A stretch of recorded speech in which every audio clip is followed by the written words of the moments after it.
Hey, my name's Jeremy. I'm in Kansas City. I go to school in Peoria, Illinois at Bradley University. I'll be doing a demonstration about adding an instrument and that records MIDI data, and I'll be quantizing it in my DAW. I'll be using for the demonstration Studio One, and I'll be using my MIDI controller and Impulse 49 made by Novation. It's got 49 keys, 9 faders, 8 drum pads, and 8 knobs that are customizable. It's been a good choice so far. So I'll go ahead and move over to Studio One. Um, so here's me in the corner.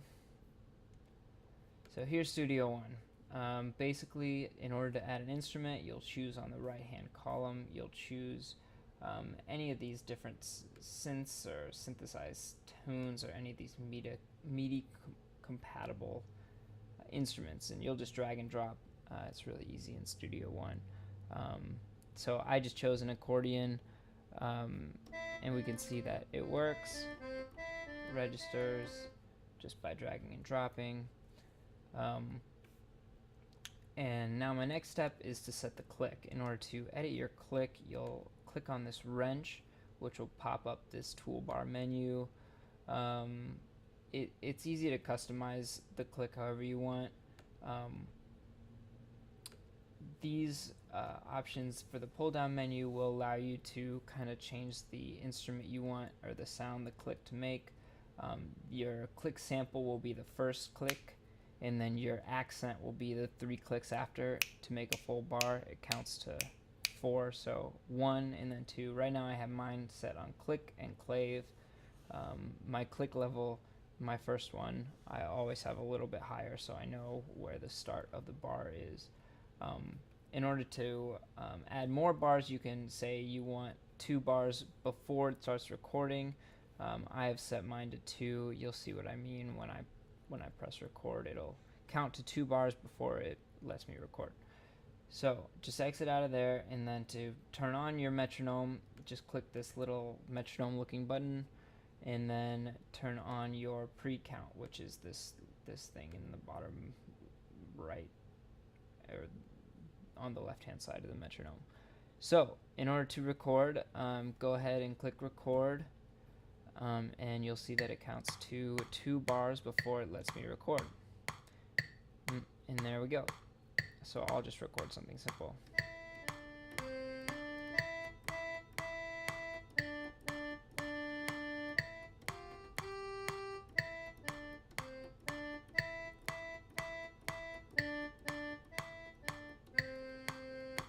So there you go. You recorded some MIDI data, or I've recorded some MIDI data. If you double click right on your track, it'll pull up the piano roll editor or the graphic editor. It's just called that because it's got the piano keys here on the left hand side that allow you to see it. And I did a pretty sloppy job. This was just a demonstration. I even have an extra note here. So now I'm going to quantize it to make it more perfect. Basically I'm going to set a grid that will allow me to quantize. I want to turn off my quantize button while I set my grid, and then I will hit the quantize button to make changes to the action. So I can set my grid kind of at whatever I want it to be. For this scenario, I only used a quarter of a bar, so I'll be using that grid in order to move these notes closer to it. I even have an extra note, so just delete that. You can just use the delete button on your keyboard. And then to go ahead and quantize, you want to select everything. You could do that by Command A or dragging like I did just now. So then go ahead and hit the quantize button. You can select the grid or the groove. By changing these strengths, it'll go 100% to the grid. You could change it to 50% of the grid, 100% of the grid. which moves it 50% closer, 100% closer. You can play with the start, the end, the strength that you hit the note, and then the range. So there you go.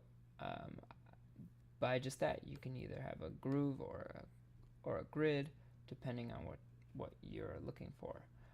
So that's how to quantize in Studio One. Thank you. If you have any questions, comment in the comment section, and I'll get back to you.